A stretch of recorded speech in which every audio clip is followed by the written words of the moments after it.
Hi everyone, कैसे हो आप सब। तो चलिए आज की एक्सप्लेनेशन शुरू करते हैं। तो कहानी की शुरुआत में हमें बताया जाता है कि गॉड ने पूरे यूनिवर्स में कई हमारे ही पृथ्वी के जैसे ही पैरेलल वर्ल्ड को बनाकर रखा है, जिसमें से कुछ ही बहुत ही एडवांस टेक्नोलॉजी का इस्तेमाल करते हैं तो कोई प्लानट उजाड़ है। अब इन पैरेलल वर्ल्ड के बारे में आम इंसान को कुछ भी मालूम नहीं है, पर कुछ खास लोग हैं जिनके इनके बारे में जानकारी है, और वो लोग गेट कीपर कहलाते हैं, जिनके पास एक प्लैनेट से दूसरे प्लैनेट में जाने की अद्भुत पावर थी। और उन्हीं में से एक है हमारी मूवी का मेन कैरेक्टर किरिल। पर किरिल हमेशा से गेट कीपर नहीं था, वो भी हम सब की तरह ही एक आम इंसान था। और इसी के साथ अब कहानी शिफ्ट होती है कुछ दिन पहले पर, जब किरिल गेट कीपर नहीं था, वो भी आम इंसान की तरह ही ऑफिस जाया करता था। किरिल पेशे से एक गेम डेवलपर था। जहाँ एक दिन किरिल अपना ऑफिस ख़त्म कर जब घर पहुँचता है तो ये दंग रह जाता है, क्योंकि इसके घर में रीना नाम की एक अनजान महिला पहले से मौजूद थी, जो कि यह दावा कर रही थी कि ये किरिल का नहीं बल्कि रीना का घर है। अब ये देख किरिल को काफ़ी गुस्सा आ जाता है और इन दोनों की गंदी वाली आर्गुमेंट होने लगती है, जिसे देखकर रीना पुलिस को यहाँ बुलाती है और उन्हें इस घर का प्रॉपर्टी पेपर दिखाती है, जिस पर कि रीना का ही नाम था। जिसे देखकर किरिल ये समझ नहीं पा रहा था कि आखिर ये पॉसिबल कैसे है। सुबह तक तो ये घर इसका था। तब यहाँ पर पुलिस सारे सबूतों को देखते हुए किरिल को यहाँ से भगा देता है, ये बोलकर कि इस घर की असली ऑनर रीना है। अब ये सुन बेचारा किरिल भागता हुआ अपने दोस्त कोटर्स के पास पहुँचता है, जो कि किरिल को पहचान रहा था। तब किरिल को थोड़ी सी तसल्ली मिलती है और ये उसे फ्रॉड महिला से निपटने के लिए प्रॉपर्टी डीलर के ऑफिस पहुँचता है। तब किरिल को ये पता चलता है कि दरअसल गवर्नमेंट के पास तो किरिल का कोई रिकॉर्ड ही नहीं है। उन्हें तो डाउट है कि ये शख्स इस जगह से बिलोंग भी करता है या नहीं, जिसे सुनकर कोटस किरिल को इसके पेरेंट्स से मिलने बोलता है। अब यहाँ के बाद किरिल अपने पिता से मिलता है।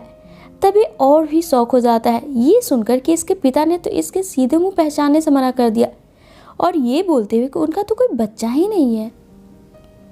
जहाँ पर अब इन चीज़ों से फ्रस्ट्रेट होते हुए किरिल वापस अपने घर पर, जहाँ पर रीना थी, वहाँ जाता है और फिर एक बड़ी सी चाकू को लेकर रीना को डराने लगता है कि रीना ये घर छोड़कर चली जाए। पर रीना डरने के बजाय मुस्कुराते हुए उल्टा किरिल के हाथों को पकड़कर चाकू से खुद की हत्या करवा लेती है, जिसे देखकर किरिल काफ़ी घबरा जाता है और ये यहाँ से भागे इससे पहले यहाँ पुलिस आ जाती है, जो कि किरिल को गिरफ्तार कर लेती है। तभी अचानक से सभी पुलिस वाले रुक जाते हैं, जैसे मानो इन पर कुछ जादू हुआ हो, और किरिल को अपने साथ ले जाने के बजाय यहीं पर छोड़ देते हैं। जिसे देखकर किरिल को समझ में आता इसके फ़ोन में एक अननोन नंबर से मैसेज आती है कि ये फ़ौरन इन लाइट हाउस पहुँचे। तब इन इंस्ट्रक्शन को फॉलो करके किरिल लाइट हाउस पहुँचता है, जो कि दिखने में एक खंडहर से कम नहीं थी। पर चूंकि किरिल आज पूरे दिन के हुए हादसे से काफ़ी थक चुका था, ये यहीं पर सो जाता है। और सुबह जब किरिल की नींद खुलती है, इसकी आंखें फटी की फटी रह जाती है ये देखकर कि जो लाइट हाउस कुछ घंटों पहले तक एक खंडहर थी, वो इस वक्त एक खूबसूरत सी घर बन चुकी है और इसके बाहर का नज़ारा भी बदल चुका है। अभी किरिल ये सब देख ही रहा होता है कि तभी मेन गेट से एक कुरियर वाला आता है, जिसके हाथों में मोटी मोटी किताबें थी। जिसे किरिल देख ही रहा होता है तभी साइड से एक दूसरे दरवाजे से रीना आती है, जिसे देखकर किरिल सहम सा जाता है, क्योंकि कल ही तो रीना मरी थी। तब रीना किरिल को शांत कराकर बोलती है, डरो नहीं, पहले अपना कुरियर करेक्ट करो, ये तुम्हारी पृथ्वी से तुम्हारे लिए आया है।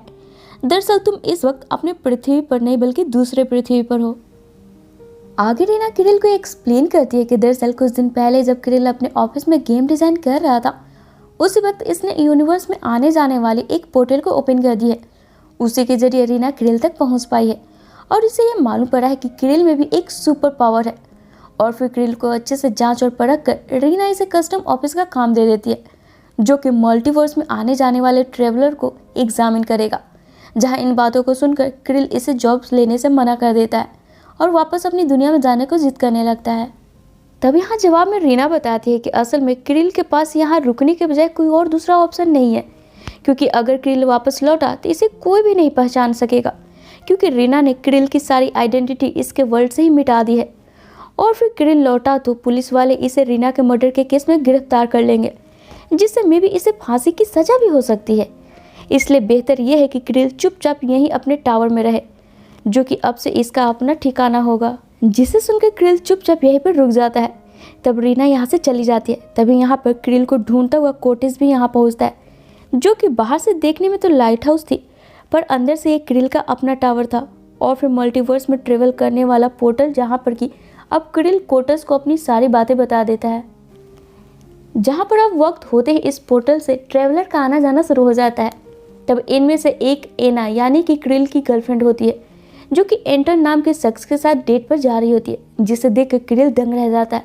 और इसी के साथ हम व्यूअर्स को 2 दिन पहले की क्लिप दिखाई जाती है, जब क्रिल इस दुनिया का हिस्सा था। वो रात के वक्त एना को सरप्राइज देने गया था। तब ये सारी चीज़ें कोटस रिकॉर्ड भी कर रहा था, क्योंकि क्रिल के मुताबिक आज एना का बर्थडे था, जिसे देख एना बिल्कुल भी खुश नहीं होती, क्योंकि क्रिल हमेशा से बिजी रहा करता था और उसी चक्कर में ये एना का बर्थडे तक भूल गया था, जो कि आज नहीं बल्कि एक दिन पहले थी। इसलिए एना ने क्रिल से ब्रेकअप कर लिया था। और इसी के साथ कहानी अब प्रेजेंट में आती है, जहां हम एना को देखते हैं। वो यहाँ पर कोटेस को तो पहचान लेती है, पर क्रिल को नहीं पहचानती है और फिर एंटन के साथ चली जाती है। तब क्रिल से ये बर्दाश्त नहीं होता और ये भी कोटेस को लिए एना और एंटन को फॉलो करने लगता है। तभी रास्ते में गुड़िया जैसी दिखने वाली रोबोट इन पर हमला करने लगती है, यूँ किसी का पीछा करने के जुर्म में, जिसे कि क्रिल अपने पावर से रोक लेता है। पर तब तक एना और एंटन यहाँ से कहीं दूर निकल चुके होते हैं। तब हताश होकर क्रिल लौटने लगता है।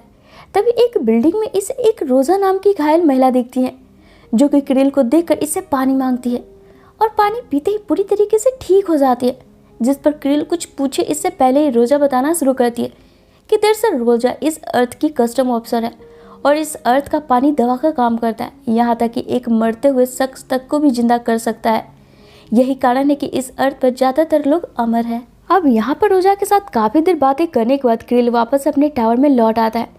तब ये देखता है पोर्टल के जरिए एक न्यू वर्ल्ड अनलॉक हुई है, जिसके अंदर जब क्रिल जाता है यहाँ का नज़ारा देखकर इसे काफ़ी अच्छा लगता है। और जिसके बाद ये इधर उधर काफ़ी देर घूमने के बाद आराम से अपने टावर में लौटता है। तो ये देखते हैं यहाँ पे रोजा सीक्रेट सोसाइटी मेंबर के साथ आई हुई है, जो कि इतनी जल्दी क्रिल के द्वारा खोले गए दूसरे वर्ल्ड के दरवाजे को देखकर इसके गले में एक लॉकेट पहनाते हुए बोलती है, लगता है तुमने इंस्ट्रक्शन बुक पढ़े नहीं है, जो कि कुरियर वाला लेकर आया था। तुम इतनी जल्दी न्यू वर्ल्ड का ट्रेवल नहीं कर सकते, इसलिए लॉकेट पहना रही हूँ, जिससे अब तुम सिर्फ 15 किलोमीटर तक ही कहीं आ और जा सकते हो। और अगर इसे आगे जाने की कोशिश करी ना तो ये लॉकेट तुम्हारी जान ले लेगी। और इतना बोल यहाँ से रीना चली जाती है। तब क्रिल को बहुत ही बुरा लगता है और ये अपने पेरेंट्स को मिस करते हुए उनसे मिलने का मन बनाता है, जो कि इसके टावर से 13 किलोमीटर की दूरी पर रहते हैं। तब खुद की जान रिस्क में डालकर भी ये अपने पेरेंट्स के पास जाने लगता है, जहाँ पर 15 किलोमीटर के आसपास पहुँचते ही क्रिल की बॉडी अजीब तरीके से गलने लगती है। तब क्रिल यहाँ स्टेशन पर मौजूद शख्स से पानी मांगता है और उसे पीकर ठीक हो जाता है। आगे ये अपने पेरेंट्स से अपने डैड का एक अननोन स्टूडेंट बनकर मिलता है और फिर वापस अपने टावर में लौट आता है। तब ये देखता है घूम फिर कर एना और एंटन भी अब लौट रहे हैं। तभी एना की नज़र न्यू अनलॉक हुए बीच वाली वर्ल्ड पे पड़ती है, जिसे देखकर इसे कंट्रोल नहीं होता और ये अकेली वहाँ भागती हुई उस ओर चली जाती है। तभी इसके साथ एंटन से क्रिल को ये मालूम पड़ता है कि दरअसल ये एना को डेट नहीं कर रहा है, बल्कि ये तो बस उसका एक कलीग है और इसे एना पर नज़र रखने के लिए रीना ने ही भेजा है, क्योंकि रीना क्रिल को एक मकसद से यहाँ लाई है और वो नहीं चाहती है कि क्रिल अपनी गर्लफ्रेंड एना के प्यार में वापस से पड़कर चीज़ें बिगाड़ दे। अब यहाँ पूरी सच्चाई मालूम पड़ते हैं क्रिल एना के पीछे जाता है और ज़्यादा से ज़्यादा साथ उसके साथ टाइम स्पेंड करने लगता है, ताकि एना को सब पिछली बातें याद आ जाए।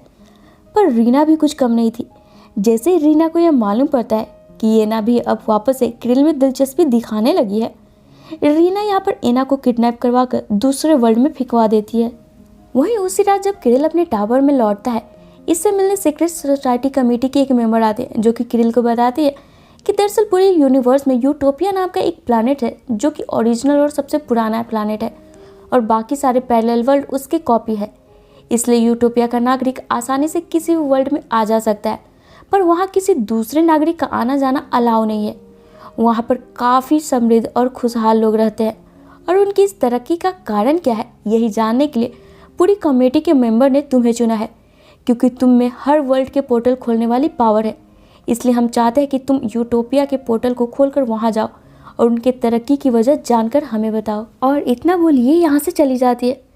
पर हम क्रिल को देखते जो कि काफ़ी परेशान था, क्योंकि काफ़ी देर से एना से कांटेक्ट करने की कोशिश कर रहा था, पर उधर से कोई रिप्लाई ही नहीं आ रहा था। इसलिए पहले तो क्रिल एना से मिलने के लिए अपने 15 किलोमीटर के लिमिट्स को पार करता है, जहाँ इसकी हालत वापस से बिगड़ने लगती है।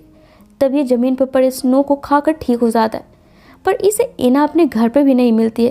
तभी वो वापस हताश होकर अपने टावर में लौट आता है। तभी इसकी नज़र पोर्टल पे पड़ती है जो कि खुला होता है, जिसके अंदर जब किरिल जाता है यहाँ पे सिर्फ मजदूर रहा करते हैं। और इस नए वर्ल्ड में इस वर्ल्ड की हेड महिला जो कि इन मजदूरों को रूल किया करती थी, ये किरिल को एज अ गेस्ट अपने यहाँ वेलकम करती है। तभी किरिल की नज़र एना पर पड़ती है, जिसे कि रीना ने अपने आदमियों को बोलकर यहीं पर फिकवा दिया था। अब यहाँ एना की ऐसी बदतर हालत को देखकर किरिल किसी तरीके से सभी का ध्यान दूसरी ओर करके इसे यहाँ से लेकर भागकर टावर में पहुँचता है। जहाँ पर जैसे किरिल एना को लेकर अपने टावर में पहुँचता है, यहाँ पर कोटस आता है जो कि ये रिवील करता है कि दरअसल कोटस भी सीक्रेट सोसाइटी का मेंबर है। और यही कारण है कि जब सभी किरिल को भूल गए थे इसकी दुनिया में, कोटस को सब याद था। आगे कोटस ये बताता है कि चूंकि सभी के बार बार मना करने के बावजूद भी किरिल यहाँ नियमों का उल्लंघन करते जा रहा है। अब यहाँ पर इनके आने जाने की लिमिट 15 किलोमीटर से घटाकर सीधे 50 मीटर कर दिया जा रहा है। और फिर इतना बोल कोटस यहाँ से चला जाता है। तब किरिल की नज़र एना पर पड़ती है, जिसकी हालत धीरे धीरे खराब होती जा रही थी। तब एना को ठीक करने के लिए किरिल एना को अपने द्वारा अनलॉक किए गए उस वर्ल्ड में ले जाता है, जिसकी धूप और वातावरण से एना में सुधार होने लगती है। पर 50 मीटर के लिमिट को क्रॉस करते ही किरिल का शरीर धीरे धीरे गलते जा रहा था। जहाँ पर ऑलमोस्ट इसकी पूरी बॉडी खत्म होने ही वाली होती है कि तभी एना ठीक होते ही किरिल के गले वाली लॉकेट जो कि इसे रीना ने पहनाई थी उसे निकालकर फेंक देती है। और फिर यहाँ ये दोनों की जान बच जाती है। तब किरिल वापस से टावर में लौटकर एना को आराम करने बोल इसे सुला देता है, जिसके कुछ देर बाद ही किरिल के हाथों इस बार अनजाने भी सही यूटोपिया की गेट अनलॉक हो जाती है। जहाँ प्रवेश करते ही इसे यहाँ की हर चीज़ें काफ़ी पसंद आती है। जैसे कि इसने इस वर्ल्ड के बारे में सुना था, ये बिल्कुल वैसा ही था। तभी यहाँ पर किरिल की मुलाकात इस वर्ल्ड के कस्टम ऑफिसर से होती है, जो कि बातों ही बातों में अपनी यूटोपिया का इतिहास और इसने कैसे तरक्की की और किस तरीके से ये सभी देश से सबसे आगे है, ये सब बता देता है। जिसे सुनने के बाद चूंकि किरिल का काम हो गया था, ये यहाँ से वापस अपने टावर की ओर लौटने लगता है। पर यूटोपिया का कस्टम ऑफिसर किरिल को वापस लौटने से मना कर अपने आदमियों को बोलकर इस पर जानलेवा हमला करवाने लगता है, ये बोलते हुए कि चूंकि किरिल को यूटोपिया की सारी सीक्रेट सब पता चल चुकी है, ये यहाँ से जिंदा वापस नहीं लौट सकता है। जिनसे अब किरिल किसी तरीके से फाइट करते हुए फाइनली वापस अपने टावर में लौटता है। तब ये देखता है यहाँ पर रीना खड़ी है और इसने वापस एना को कहीं गायब कर दिया है, जिसे देखकर इस बार किरिल शांत नहीं बैठता और रीना से भिड़ जाता है, जहाँ इन दोनों की ज़बरदस्त वाली फाइट शुरू हो जाती है, जिससे पूरा टावर तहस नहस हो जाता है और इसी के नीचे रीना दब जाती है। अब जैसे यहाँ रीना की हालत होती है, किरिल गौर करता है पूरी दुनिया वापस से पहले की तरह ही हो गई है। जहाँ के लोग अब किरिल को पहचानने लगे हैं, तभी तो इसके फ़ोन पर इसकी माँ का कॉल आता है कि जल्दी घर आओ। तब उससे बात करके किरिल यहाँ पर अपने दोस्त कोटस जो कि इसके साइड में ही था, उसके साथ अपनी दुनिया में लौट आता है और काफ़ी खुश भी होता है ये सोच कर कि चलो अब मुसीबत टल गई। तभी मूवी के आखिर में हम व्यूअर को ये दिखाया जाता है कि रीना मरी नहीं है बल्कि अभी भी जिंदा है। और इसी के साथ ये मूवी यहीं पर ख़त्म हो जाती है।